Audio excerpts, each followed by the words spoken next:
The handcuffs clicked into place. That sound, cold, metallic, final, cut through the morning air like a blade. And Amara Bennett stood frozen in her own doorway, still wearing her house slippers, still holding a mug of tea she had just poured, watching two police officers drag her only son down the front steps of the home she had sacrificed everything to keep. Eli! Her voice cracked. Her son turned back to look at her. His eyes were wide, not angry, not guilty, just terrified. And that terror was worse than anything she had ever seen in her life, because Eli was not the kind of young man who frightened easily. He had grown up watching his mother face eviction notices and hospital bills and whispered insults from neighbors with a quiet, unshakable calm. If Eli was afraid right now, then something was deeply, horribly wrong. "Mom, I didn't do anything," he said. His voice was steady even now. "Mom, I promise you." One of the officers grabbed his arm and pulled him forward. "Sir," Amara stepped out, her slippers scraping against the concrete. "Please, can someone tell me what is happening? What is my son being charged with?" The second officer barely glanced at her. He was already walking toward the patrol car, already done with her. "He'll be processed downtown. You can inquire at the station." And then the car door closed. And then they drove away. And Amara stood alone in the street, the tea going cold in her hands, the neighbors already beginning to peek through their curtains, and the world she had spent 23 years building for her son began to come apart at the seams. She didn't cry, not yet. She was too afraid to cry. Because somewhere deep inside her, a voice was already whispering that this was not a mistake. This was not a misunderstanding that would get cleaned up with a phone call and an apology. This felt designed. This felt deliberate. This felt like someone had been waiting a very long time to do this to her son, and they had finally chosen their moment. She just didn't know who. Not yet. Before we dive deeper into this story, let us know in the comments where you're watching from. We'd love to hear from you. And if you're new here, click the subscribe button so you never miss any of our upcoming videos. Now, let's get into what happened. To understand why Eli Bennett ended up in handcuffs on a Tuesday morning, you have to go back 20 years. You have to go back to a woman who was barely keeping her own life together and still chose to hold someone else's life up with both hands.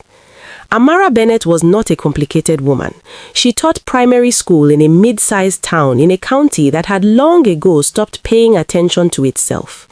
The buildings were tired. The budgets were thin. The children who came through her classroom door carried more weight on their small shoulders than most adults would ever know. She taught English and composition to children between the ages of 8 and 12, and she did it with the kind of devotion that people usually reserve for things they were born to do. She had a small house. She had a late husband's pension which stretched about as far as a short man's shadow. She had one son, Eli, who was then 3 years old, and she had her classroom, which she treated like a place of worship. She was strict, unmistakably strict. She did not accept incomplete homework, she did not accept excuses in place of effort, and she did not accept the idea that a child was beyond teaching. "Every mind is a field," she used to say. "My job is not to decide which ones deserve water." The town respected her. They also kept a careful distance from her, the way people maintain distance from someone whose standards make them feel quietly ashamed of themselves. And so, when the 3 boys appeared at the fence, she was not entirely surprised that no one else had noticed them. They came for the first time on a Wednesday. She caught them out of her corner of the eye. 3 boys pressed against the chain-link fence that separated the school grounds from the road. They were thin. Their clothes were not quite right. Wrong sizes, wrong colors. The unmistakable look of things that had been given rather than chosen. They stood very still, their fingers curled through the fence links, their faces tilted slightly, as though they were trying to catch sound from a direction the wind wasn't blowing. After class, she walked to the fence. "You there," she said. "What are you listening to?" The tallest boy, who would later become the man named Tariq, met her eyes without flinching. "Your lesson," he said, "about how sentences work." She looked at him for a moment. "And what did you learn?" He straightened slightly, as though being asked to recite was a gift. A sentence needs a subject and a verb. The subject is who is doing the thing. The verb is the doing itself. He paused. And a sentence is not complete unless both of them are there. Amara was quiet for a long moment. "Come back tomorrow, early, before the other children arrive." She turned and walked back toward the school building. She did not look back, because she knew if she did, she would see 3 boys trying to contain hope, and the sight of contained hope had always been the one thing guaranteed to undo her entirely. Their names were Tariq, Moses, and Kelechi. They were 10, 11, and 12 years old respectively, and they were, by the town's informal consensus, nobody's problem and nobody's responsibility. Their parents were either absent or gone in ways that people preferred not to explain out loud. They slept in turns behind a storage shed at the back of the market, surviving on food that traders set aside for them out of pity or occasionally guilt. The town had decided collectively and without a formal meeting that these boys were temporary, that they would eventually drift somewhere else, someone else's concern, someone else's cautionary tale. What the town had not anticipated was Amara Bennett. She began teaching them informally before school hours. Then she began staying late. Then she went to the head teacher, a thin man named Mr. Osei, and asked about enrolling the boys officially. Mr. Osei looked at her over the top of his reading glasses with the expression of a man who had just been asked to rearrange furniture he didn't want to move. "Amara," he said slowly, "these boys have no guardians, no documentation, they have minds," she said. "That's the only requirement that matters. It's not the only requirement legally. Handle the legal part. I'll handle the rest." She was not asking. Mr. Osei knew Amara Bennett for 11 years. He recognized the tone. He began handling the paperwork. 3 months later, Tariq, Moses, and Kelechi were enrolled. Their uniforms had been purchased quietly, without ceremony. Their books appeared in their hands on the first day without explanation. When Kelechi, the youngest, the one with the large watchful eyes, tried to ask where the money had come from, Amara simply said, "It came from where it needed to come from. Now open your book." The town noticed. Of course. The town always noticed. Women at the market clucked their tongues. A deacon at the church said something vague about misplaced charity. A local community leader named Victor Mensah, a man who owned 3 buildings on the main street and had strong opinions about everything, made a point of stopping Amara one afternoon outside the post office. "I hear you've taken in those market boys," he said, with a smile that didn't involve his eyes. "I enrolled 3 students," she said. "That's my job." "At your own expense?" He tilted his head. "Admirable, but there are proper channels for situations like this. Organizations, institutions. It isn't wise to make yourself personally responsible for." "Thank you for your concern, Victor," she said, and walked past him. She did not see the way his smile faded as she left. She did not see him watch her back as she walked away. She would think about that moment later, much, much later, and wonder if that was the day the clock started ticking. For now, she simply went home, sat at her kitchen table and opened the small notebook where she tracked her finances. She looked at the numbers. She looked at the column marked Early Education Fund. She looked at what she had spent. She closed the notebook. She prayed. And then she made herself a cup of tea and went to bed. Because tomorrow there were lessons to prepare and 3 new students who deserved her best. The school fees crisis arrived in February, the way all crises arrive, without the courtesy of warning. The district had changed its policy. Arrears had accumulated. The head teacher stood in the staff room with a sheet of paper that had the word "Final Notice" stamped across the top in red ink. And he read out the names of students whose fees were outstanding. Tariq, Moses, Kelechi, all three. Amara was standing at the back of the staff room. She kept her face very still. "They'll need to be sent home by Friday if the balance isn't cleared," Mr. Osei said.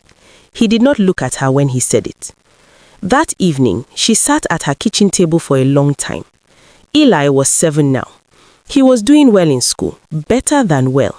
He was the kind of child who read books by torchlight under his blanket, who asked questions that made her laugh and then made her sit quietly, surprised by the depth of them. She had been saving for his secondary school and eventually his university education. It wasn't much, but it was there, built coin by coin over years of careful, deliberate sacrifice. She took the savings book out of the drawer. She did the numbers. If she paid the arrears for all 3 boys, she would lose most of what she had saved. Not all of it, but most. She sat with that knowledge for a very long time. The house was quiet. Outside, a dog was barking somewhere in the distance. The ceiling fan turned slowly overhead. She could hear Eli breathing in the next room, already asleep, unbothered, trusting the world to hold its shape while he dreamed. She thought about Tariq reciting the rule about subjects and verbs through a chain-link fence. She thought about Moses, who cried exactly once, silently, face turned to the wall, on the day he received his first report card with a passing grade in every subject.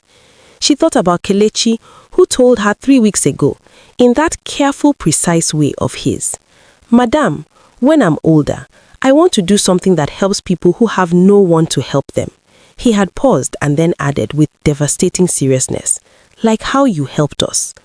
She put the savings book on the table. She went to bed. In the morning, she got up early, dressed carefully, and walked to the school bursar's office before any students arrived. "I'd like to clear the outstanding fees," she said, "for the 3 boys." The bursar, a wide-eyed young woman named Patricia, looked down at the figures and then back up at Amara. "Mrs. Bennett, this is a considerable amount. I am aware of that. Are you sure?" Amara looked at her with the expression she usually reserved for students who already knew the answer but were afraid to say it out loud. "Yes," she said quietly, "I am sure." She slid the money across the desk. Eli found out 2 days later. He was not angry. Her son was never the kind of child who got angry. He came to the kitchen doorway in the evening, his school bag still on one shoulder, and he looked at her with those serious eyes. "Mom," he said, "someone at school told me you paid the fees for Tariq, Moses, and Kelechi." "People at school talk too much," she said, stirring the pot. "Mom," she turned to look at him. "That was my university fund," he said. She set down the spoon. She walked to him and she held his face in both her hands, this child she loved more than breath, and she said, "Listen to me. That money was never more important than doing what was right. And one day, I promise you, Eli, you will understand that." She paused and said, "I will find another way for you. I always do." He looked at her for a long moment. Then he nodded once, slowly, the way he always did when he was choosing to trust her, even before he fully understood why. "Okay, Mom," he said. She went back to the stove. She would not let him see that her hands were shaking. If this story is already touching something in your heart, type "I'm still here" in the comment section, because what happens next is where everything starts to break. The rumor started immediately. She's using those boys for something. No one gives money like that for nothing. She's not well in the head, that woman. Those boys are going to bring trouble. You watch. Victor Mensah, the community leader with a smile that didn't reach his eyes, began a quiet campaign. Nothing direct, nothing that could be traced back to him. But suddenly, there were complaints to the school board about irregularities in Amara's classroom. Whispers that the 3 boys were a disruptive influence. A parents' meeting where anonymous concerns were raised about outside children taking up space meant for proper fee-paying students. Amara weathered it. She had lived in this town long enough to understand that goodness made certain people deeply uncomfortable because it reminded them of what they weren't doing. But then the incident happened. One Thursday night, A market stall near the storage shed where the boys sometimes slept was broken into. Money was taken. Goods were scattered. By morning, 3 names were already circulating as suspects: Tariq, Moses, Kelechi. Nobody had seen them do it. Nobody had any evidence. But the story had legs, and legs were all stories needed to run. The boys were brought to the principal's office. Amara sat beside them. She watched their faces, those faces she had come to know the way you know a piece of music you've played 1,000 times. And she saw nothing in them that looked like guilt. She saw something worse. She saw the particular expression of children who had been accused so many times that they had learned to go still and silent and wait for the storm, because fighting it had never once made it pass faster. "We didn't do it," Tariq said. No one in the room seemed to hear him. The boys were suspended pending investigation. It was routine, the principal said. He was sorry. His hands were tied. That night, Amara went to find them at the shed. It was empty. She stood there in the dark, looking at the space where they slept. A single torn exercise book lay on the ground, its pages lifting in the evening wind. She picked it up. Inside, in Moses's careful, slanted handwriting, was the beginning of a composition assignment she had given them the week before. The topic was, "What I Want My Life to Mean." He had written 2 lines. "I want my life to mean that I was here, that I did not waste the chance someone gave me." She stood there for a very long time. Then the rain came, and she walked home alone in it, holding that exercise book against her chest like it was something sacred. The boys were gone. They did not come back. Years passed the way years do, not all at once, but in small, quiet increments that you only notice when you look back and realize how much distance you've covered. Amara grew older in the way of women who carry things without complaining, gradually and with a certain weathered dignity. She kept teaching. She kept her standards high. She won a district award for excellence in education that came with a plaque and a small check, and she used the check to buy new textbooks for her class. She never spoke publicly about the 3 boys, but she kept their school files in the bottom drawer of her desk at home. Their names, their grades, their attendance records, Moses's composition. She kept them the way you keep a photograph of someone whose ending you don't know, with equal parts hope and sorrow. Eli grew up. He was quiet and steady, her son, the kind of young man who finished what he started, who showed up early and stayed late, who had no enemies because he had no malice. He became a delivery driver for a logistics company, then worked his way into a junior management role.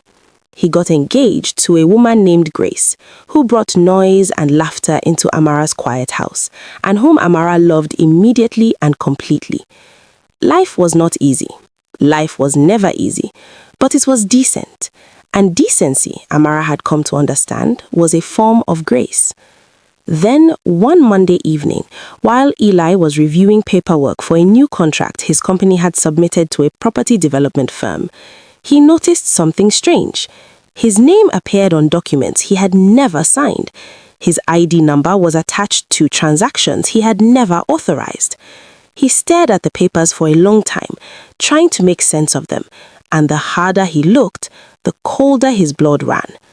He called Amara that night. "Mom," he said, "something's wrong." She told him to bring the papers to her. She told him not to panic.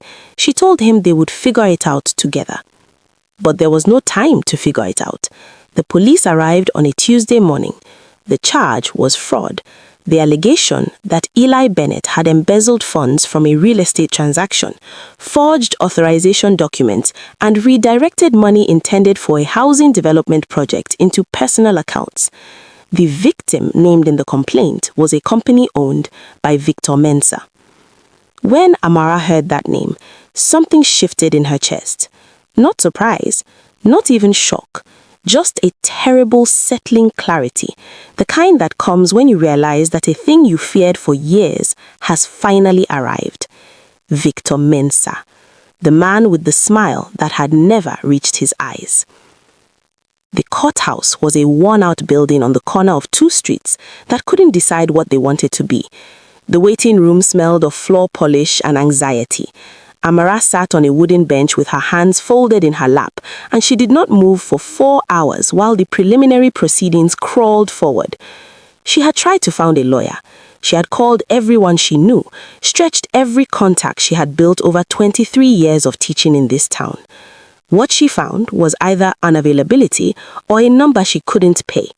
The lawyers who would have taken this case on short notice wanted more money than she had. Victor Mensah's lawyers, 2 of them, sharp-suited and bored-looking, sat at the prosecution's table and spoke in the quiet, confident tones of men who had already decided how this would end. Eli sat at the defendant's table, alone. He kept his back straight because his mother had raised him to keep his back straight, and because he understood at 26 years old that the way you carry yourself in a room like this is sometimes the only thing fully in your control. The judge, a heavy-set woman named Judge Koranke, arranged her papers with the deliberate patience of someone who had seen every version of this story. She looked at Eli. She looked at the prosecution. She looked at the empty chair beside Eli. "Is the defendant represented by counsel?" she asked. A pause. Eli opened his mouth. He closed it. Amara, in the gallery, pressed her hands together so hard that the knuckles went white. Then the doors at the back of the courtroom opened, not with a bang, not with drama. They opened the way important things often do, quietly, heavily, with an authority that made everyone in the room turn at the same moment. 3 men walked in. They moved with the particular unhurried calm of people who have prepared so thoroughly that they have nothing left to fear. They wore dark suits, they carried document cases.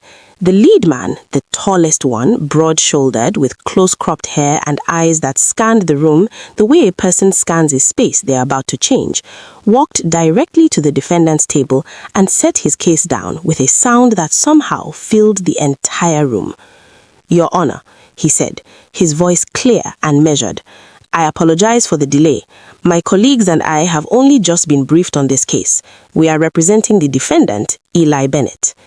The lead prosecutor looked up from his papers. Something shifted in his face. "And you are," he said, "Tariq Osei Mensah, of Osei Mensah and Partners." He gestured to the man beside him, "My colleague Moses Antwi, specialist in financial fraud defense." He gestured to the third man, Kelechi Adieze, forensic document analyst and legal counsel. Judge Koranke raised one eyebrow with the measured interest of a woman who had seen remarkable things in her courtroom but remained, as a matter of professional principle, unimpressed. "Very well," she said, "you may proceed." In the gallery, Amara had gone completely still. She was looking at the man, at the line of his jaw, at the way he stood, at the particular set of his shoulders. She was looking at the second man, at the careful way he opened his document case, at the handwriting she could see from here on the leader pad, that same slightly slanted, careful script. And she was looking at the third man, at the large, watchful eyes that once looked at her through a chain-link fence and told her what he wanted his life to mean. They had not looked at her yet. The lead man, Tariq, was organizing documents. Moses was conferring in low tones with him. Kelechi was reviewing something in a thick folder. And then Kelechi looked up. His eyes found hers across the courtroom without searching, the way eyes find things they have been looking for without knowing it. He held her gaze for exactly 2 seconds. Then he leaned close to Tariq and said something quietly. Tariq turned. Amara's hand came up to her mouth. Tariq straightened slowly. He crossed the distance between the defendant's table and the gallery railing. He stopped in front of her and he did not smile because this was not a moment for smiling.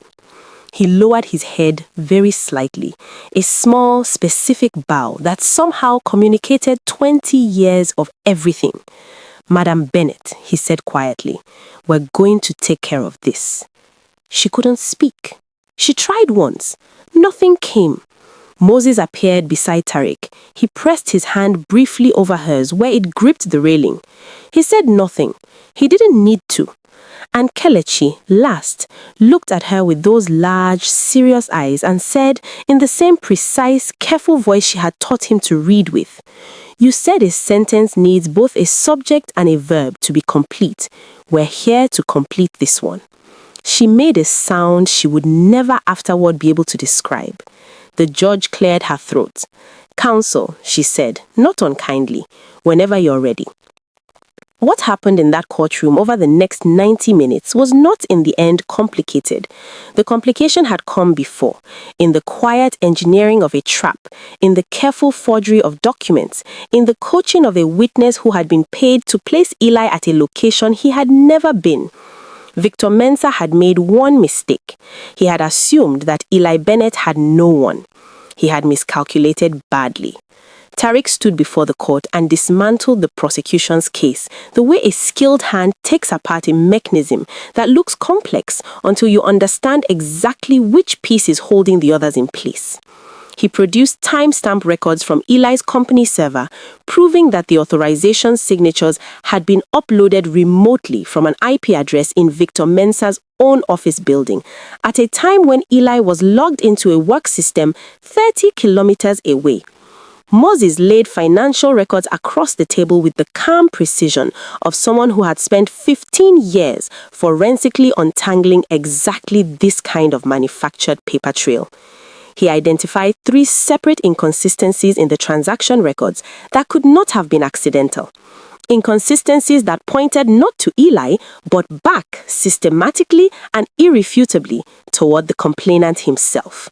And Kelechi placed before the court the testimony of a handwriting and document analyst flown in specifically for this purpose, who testified that the forged signatures bore 14 points of deviation from Eli Bennett's actual documented signature pattern, but bore a remarkable resemblance to signatures produced by a forger who had previously been convicted in a fraud case involving another of Victor Mensah's business disputes 6 years prior. The lead prosecutor sat very quietly through all of this.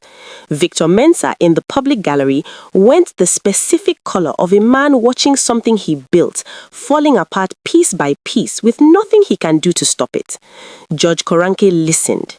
She asked precise, probing questions. She made notes. She was the kind of judge who had not arrived at her position by accident, and the case before her had the fingerprint of targeted malice on every surface.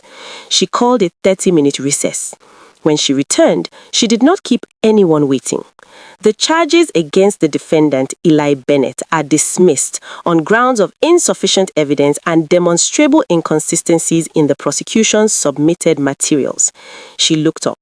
"I am furthermore directing that the evidence presented by defense counsel be referred to the relevant investigative body for review of potential fraudulent complaints and witness tampering." She looked once, briefly, directly toward the public gallery. Victor Mensah did not meet her eyes. Court is adjourned. The gavel came down. Eli stood up from the defendant's table slowly, as though he was afraid that if he moved too fast, the moment would dissolve. He turned to Tariq. He opened his mouth. Nothing came out. Tariq reached out and put a hand on his shoulder. Steady, warm, firm. "You are fine," Tariq said. "You are going home." Amara came through the gallery door. She walked across the courtroom floor. She was not a woman who made scenes. She had not made scenes in 23 years of quiet, costly sacrifice. But when she reached Kelechi, the youngest one, the one with the large, watchful eyes, she simply stopped. And the two of them looked at each other for a long moment. "I kept your exercise book," she said. Her voice was barely above a whisper. "The composition." Kelechi was quiet. "What I want my life to mean. Do you remember writing that?" He nodded.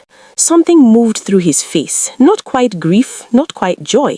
Something that sat exactly between the two. "You wrote, 'I want my life to mean that I was here, that I did not waste the chance someone gave me.'" A pause. "I kept it all these years," she said, "because I was so afraid you had forgotten." Kelechi shook his head slowly. "We never forgot, not for a single day." Moses, standing behind him, said nothing, but he was pressing his fingers together in the way of a man preventing himself from an emotion too large for a courtroom. Tariq cleared his throat. He had the look of a man who had successfully held himself together through 90 minutes of high-pressure legal argument and was now facing something considerably more difficult. "We heard about your son to Amara," he said, "through a contact in the legal network who knew the case was being fast-tracked. We came as fast as we could." "How long?" she asked. "We've been traveling 11 hours, Moses said. She closed her eyes for a moment. She opened them. "Where did you go when you disappeared, all those years ago?" The three men exchanged a look. Tariq spoke carefully. "We were taken in by an urban resettlement program after the accusations at the market. Moved to the city. It was not easy for a long time." A pause. "But we went to school because of what you had already put in us. And then we went to university and then law school." He looked at her steadily. "Everything we built on the foundation you laid when no one thought we were worth the chalk." Amara laughed then, a real, sudden surprise laugh, the kind that breaks through grief like light through a crack, and the courtroom, still half full of lingering observers, seemed to hold its breath for a moment at the sound of it. Eli reached his mother and put his arms around her. She held him the way she had held him on the worst nights of his childhood, with everything she had. Over his shoulder, she looked at the three men who had come back. "Seeds," she said softly. "You plant them in the dark and you don't always know what grows." Tariq smiled at that, the first real smile she had seen from him. "You grew lawyers, Madam Bennett, whether you meant to or not." What happened to Victor Mensah went through the proper channels. Slowly, as proper channels do, but it went. The referral from Judge Koranki's court opened an investigation that would take 14 months to complete, and what it uncovered was larger than anyone had publicly imagined. A pattern of manufactured legal complaints against small business owners and individuals who had stood in his way or simply occupied land he wanted. Eli returned to work. He and Grace set a wedding date. Amara Bennett went back to her classroom. She still kept the 3 worn school files in her drawer. Now she added a 4th document to the collection, a letter from Tariq, Moses, and Kelechi, written on the letterhead of their legal firm and addressed to her specifically. It was professional in its language and precise in its phrasing, the way the letters of lawyers tend to be. But the last line stepped outside all of that. "We are writing to inform you formally that the debt we owe you cannot be settled by any legal instrument, contract, or tender of payment. It can only be acknowledged. And so, we acknowledge it, with everything we are." She framed it. She hung it in her classroom between the teaching certificates and the old worn proverb book. When students asked her what it was, she told them the truth. "It's a sentence," she said, "complete, subject and verb, both there." If you made it to the end of this story, you already know what kind of person you are. You're the kind who stays, who listens, who believes that the things we do in obscurity, without applause, without witnesses, without certainty of return, are not lost. They are simply traveling toward a destination we cannot yet see. If this story moved something in you, if it reminded you of someone who sacrificed quietly for you, or made you want to be more like Amara, or simply held you here from beginning to end, please take 10 seconds right now and click the like button. Leave a comment with the one word that this story made you feel. Subscribe if you haven't already, so the next story finds you. Because the next story is coming, and it will be worth the wait.